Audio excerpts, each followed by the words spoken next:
Então, bom dia a todos e a todas. Iríamos dar início a este seminário que se intitula Serviço Social e a Revolução dos Escravos. Agradeço a vossa presença, a resposta a este chamamento de vir comemorar connosco esta data tão emblemática. Agradeço em primeiro lugar a todos aqueles que estão aqui nesta sala agradeço também à professora Júlia Cardoso, presidente da APSS, que organizou este evento também conosco, e o Clícis, na pessoa do seu diretor, o professor Dr. Duarte Vilar. Como sabem, o meu nome é Teresa Silva, estou aqui em representação do Instituto Superior de Serviço Social de Lisboa e é nesta qualidade que vos dou as boas-vindas. Conosco o Instituto estiveram também nesta organização e que muito agradeço, penso que estão à distância, e também para casa um agradecimento a quem nos segue via Zoom. E connosco está também o Instituto Superior de Serviço Social do Porto e o Instituto Miguel Torga. Como poderão depois ao longo deste dia perceber, o 25 de Abril foi também muito vivido pelas escolas e as escolas no seu conjunto. Este movimento das escolas de serviço social foi muito importante para a realidade das escolas e foi um momento muito participado desse ponto de vista. Quero também agradecer ao Núcleo de Estudantes de Serviço Social, que prontamente responderam a ajudar e a apoiar este evento, e também ao Movimento de Estudantes de Serviço Social, ao MES. A todos, muito obrigado. Eles estão envolvidos também nas suas escolas a comemorar esta data. Portanto, este foi, da parte da manhã, nós vamos ter aqui algumas conferências importantes. Temos aqui já o professor Dr. Paulo Neto e a professora Irene Pimentel, que vêm aqui fazer, ao fim e ao cabo, as duas grandes conferências de enquadramento dos trabalhos, uma profundidade do seu pensamento e poder-nos traçar aquilo que foi a experiência da Revolução dos Escravos em Portugal. Depois temos na primeira pessoa o testemunho da professora Berta Granja e do professor Duarte Vilar, que estando a lidar com este dia e com este movimento na primeira pessoa, testemunharão aquilo que foi a sua experiência na altura e é importante para reavivarmos as nossas memórias e comemorarmos este dia. Depois da parte da tarde vamos também ter alguns apontamentos sobre a investigação que é feita em torno deste movimento social e o impacto que teve para o serviço social, e depois entrarão as escolas, mais ao fim do dia, entrarão as escolas percebendo os impactos que este movimento social e a Revolução dos Escravos trouxe para o interior das escolas. Portanto, aqui já um aprofundamento muito concreto, um foco no ensino do serviço social e o que é que este movimento impactou numa forma diferente de ensinar e aprender o serviço social. E, portanto, este evento foi registado também na Comissão Comemorativa, na Comissão Nacional Comemorativa do 25 de Abril. Portanto, as escolas marcaram a sua presença naquilo que é o chamamento nacional de comemoração deste dia. Portanto, quisemos marcar presença e o Serviço Social marcou presença porque, na verdade, foi importante para o país e é importante que o país conheça o que aconteceu dentro do Serviço Social e como o Serviço Social se envolveu com as questões de Abril. Portanto, estará inscrito e, portanto, fica aqui para memória futura também o registro desta nossa participação. Por volta da hora do almoço, fim do nosso almoço, por volta das 2 horas, vamos também ter aqui um apontamento musical com algumas músicas de Abril. Como sabem, muitas delas foram importantes porque deram sinal às Forças Armadas do que estava a acontecer, eram músicas de código e, portanto, com toda a abertura, o professor Máximo Cavalli treinou, ensaiou e o grupo de vozes o ensemble de vozes musical do curso de Jazz e Música Moderna e, portanto, estarão aqui por volta das 2 horas revivendo algumas músicas emblemáticas do 25 de Abril. Espero que gostem. Eu gostaria só de relembrar um poema que hoje e na internet e na rádio e tudo mais passa, de Sofia de Melo Breiner, que diz o seguinte: esta é a madrugada que eu esperava, o dia inicial inteiro e limpo, onde emergimos da noite e do silêncio e livres habitamos a substância do tempo. Sofia de Melo Breiner, 1974. E, portanto, a ideia que passamos hoje, e ouvi alguns programas de rádio e ouvi muitos testemunhos sobre este dia, acho que há uma frase que eu tenho que repetir aqui, porque é uma frase forte. O 25 de Abril é, sem dúvida, uma ideia de futuro. E, portanto, não vou dizer mais, vou só abrir esta sessão e passar a palavra aos meus companheiros de painel para que também possam ter alguma palavra inicial e depois iniciar realmente os trabalhos, porque vão ser bastantes e profundos e, portanto, precisamos dar tempo a que o programa se desenvolva no horário previsto. Muito obrigada a todos, muito obrigada pela vossa presença e, efetivamente, viva o 25 de Abril.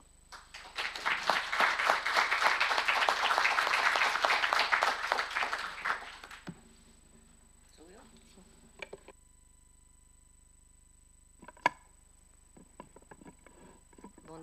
Bom dia também a todos e a todas. Quem aqui está, quem está aí na nuvem, online, e ainda bem que são muitas pessoas. É uma honra para mim, é uma honra para a Associação dos Profissionais de Serviço Social estar aqui a comemorar data tão importante, o 25 de Abril. Eu ia começar com um poema, como nós não combinámos nada. A professora Teresa Silva roubou-me a ideia.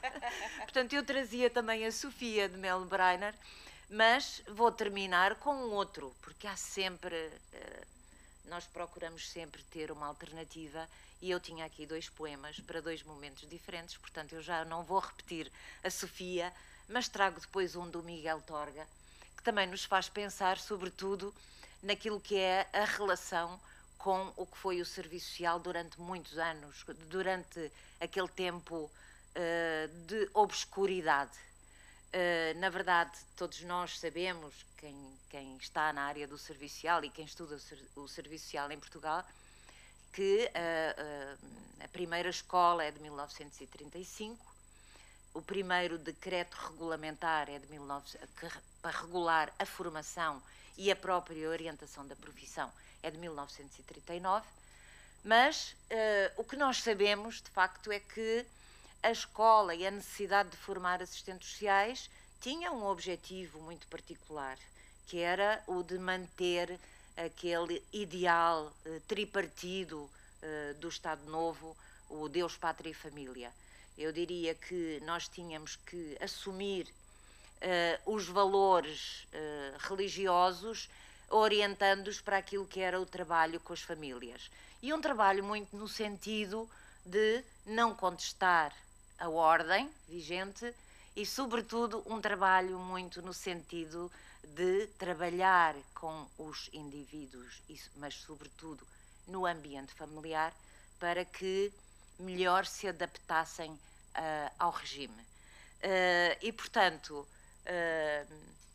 o início da nossa formação está muito ligado, de facto, ao Estado Novo, mas, felizmente, nós também soubemos fazer o caminho para começar a pensar a sociedade portuguesa, pensar as desigualdades dentro da sociedade portuguesa, pensar a falta de liberdades na sociedade portuguesa e muitos, eu diria melhor, muitas assistentes sociais, até porque a profissão foi profissão feminina até aos anos 60, quase até ao fim dos anos 60. Só aí é que os homens começaram a entrar, puderam entrar, tiveram a permissão de entrar na profissão. Não sei se toda a gente tem consciência disso, mas efetivamente esta profissão feminina começou também a prestar atenção ao que se passava na sociedade.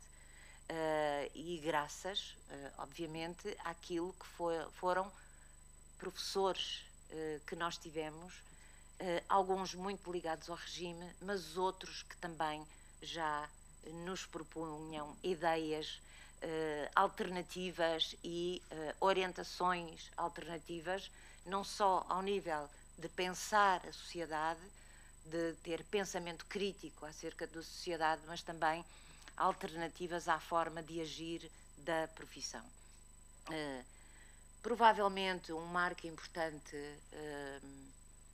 é o da criação do Sindicato Nacional dos Profissionais de Serviço Social, em 1950. Não tínhamos outra organização associativa, só a viemos a ter em 1978. Eu diria que a APSS é o resultado daquilo que foi a nova forma mais coletiva de pensarmos o nosso lugar na sociedade, enquanto interventores sociais, enquanto participantes também, nem que fosse apenas pelo exercício da influência, mas de pensar também, portanto, as políticas sociais. A PSS é de 78, portanto, ela também é fruto de Abril. E por isso nós também temos o dever, a obrigação de celebrar Abril, continuar a celebrar Abril, mas eu diria que mais do que celebrar é incorporar no ensino, na nossa prática profissional, os ideais de Abril, porque sabemos como é que eles facilmente podem ser postos em causa. E nós recentemente tivemos esse exemplo, não é? Com as últimas eleições no nosso país. Portanto, é preciso estarmos, de facto, atentos, vigilantes e não abdicar daquilo que são os valores da democracia, mas também, e sobretudo para nós, aquilo que é a construção permanente da cidadania, do direito à cidadania. Deixem-me também, antes de terminar, fazer uma referência aos estudantes, ao envolvimento do movimento de estudantes de serviço social. É fundamental que os estudantes estejam envolvidos, e isso significa também a necessidade, a obrigação que os docentes têm para orientarem os estudantes no sentido da incorporação dos ideais do 25 de Abril, nem que seja, ou mesmo que seja, com discursos mais atualizados, mas na essência nós não podemos perder aquilo que é, portanto, o grande objetivo, que é o de criar uma sociedade mais justa, mais livre, e volto a repetir, porque gosto de falar sempre nesse conceito de cidadania, que não é apenas a cidadania social. Ela é extremamente importante, mas ela não existe se não estiverem garantidos as outras dimensões da cidadania, dos direitos de cidadania. Portanto, o meu bem-aja à Universidade de Lusíada, a todo o corpo docente, aos estudantes, às escolas envolvidas, pelo seu papel importante. Temos Coimbra, Porto, está ali, chegou ali a nossa colega Rosa Tomé, eu vi-a entrar, muito obrigada. E o Instituto do Porto, que está online. Exatamente. Não é? Mas nós ainda temos esperança de que venha alguém presencialmente, embora cá esteja a nossa colega Berta Granja, que ela representa muitíssimo bem aquilo que foi também o papel importantíssimo do Instituto do Porto nesta construção deste caminho de liberdade, que nós queremos que ele vá sendo fortalecido. Temos esse dever. Para terminar, eu também tenho um poema, já vos disse. Já que não pude dizer a Sofia de Melo Breiner, eu vou dizer Miguel Torga. Miguel Torga, porque também me parece que ele reflete um bocadinho aquilo que foi o início da nossa formação, muito católica, muito religiosa, e em que ele depois, pegando no Pai Nosso, vai desconstruindo o Pai Nosso para um outro caminho alternativo. E o poema chama-se Liberdade. Liberdade que estais no céu. Rezava o Padre Nosso que sabia, a pedir-te, humildemente, o pio de cada dia. Mas a tua bondade omnipotente nem me ouvia. Liberdade que estás na terra. E a minha voz crescia de emoção. Mas um silêncio triste sepultava a fé que ressumava da oração. Até que um dia, corajosamente, olhei noutro sentido e pude, deslumbrado, saborear, enfim, o pão da minha fome. Liberdade que estais em mim, santificado seja o vosso nome. Obrigada.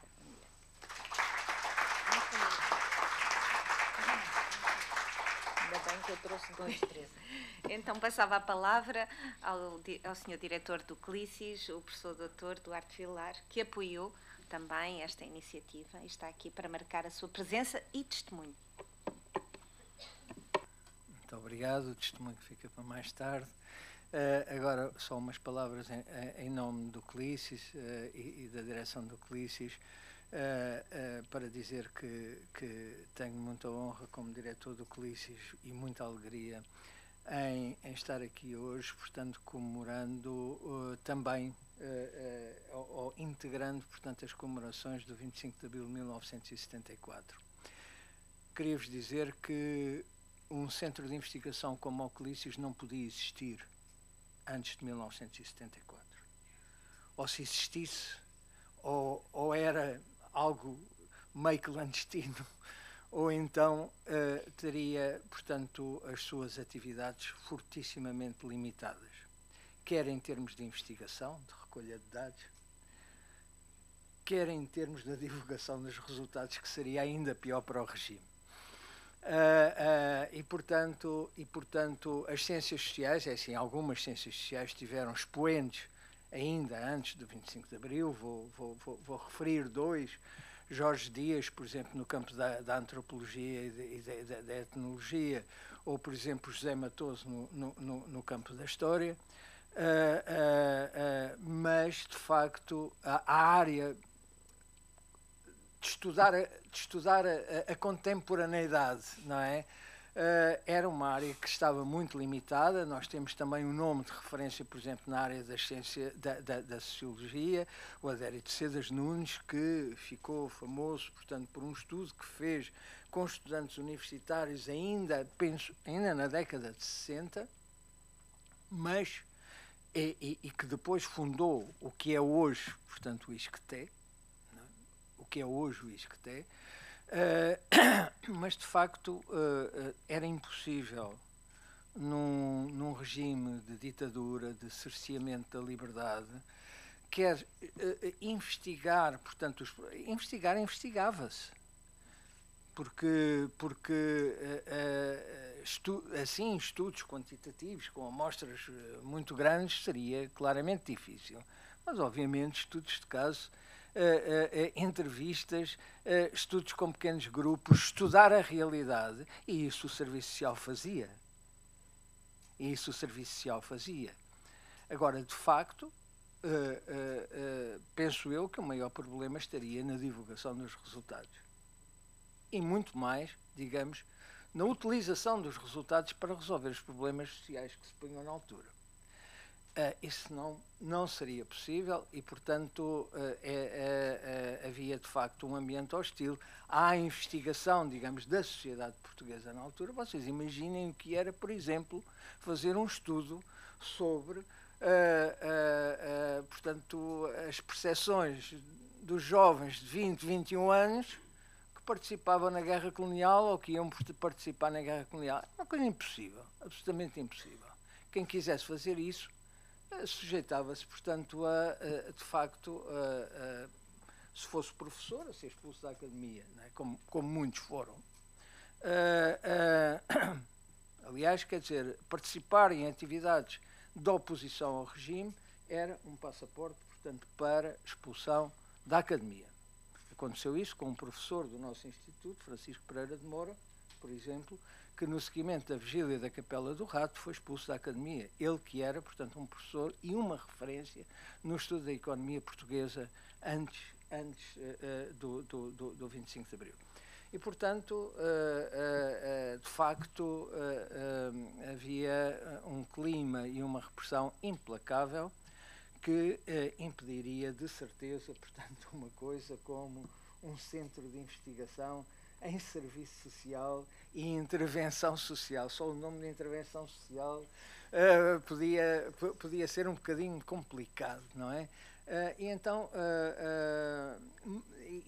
salvo erro, eu penso que a Teresa me dirá que houve uma espécie de uma proposta de transformar ou de criar no contexto do Instituto Superior de Serviço, na altura Instituto de Serviço Social de Lisboa, uma espécie de um centro de estudos, não foi? Que não foi avante, porque não podia ir avante, não é?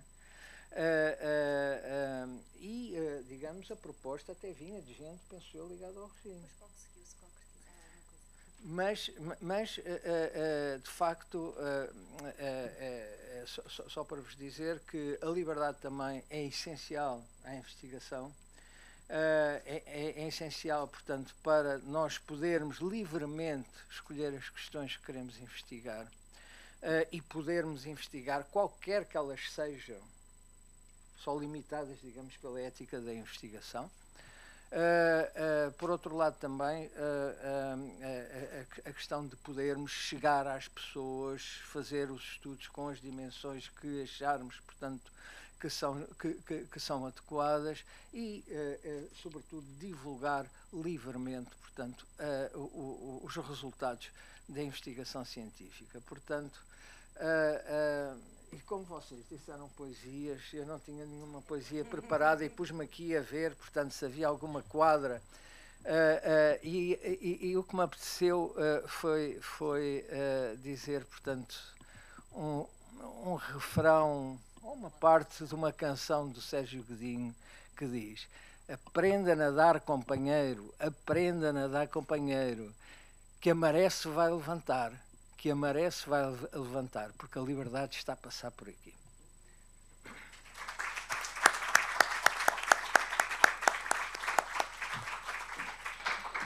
Muito obrigada, professora Júlia Cardoso, muito obrigada, professor Duarte Vilar. Então iríamos rapidamente passar a um segundo painel com os nossos dois ilustres convidados.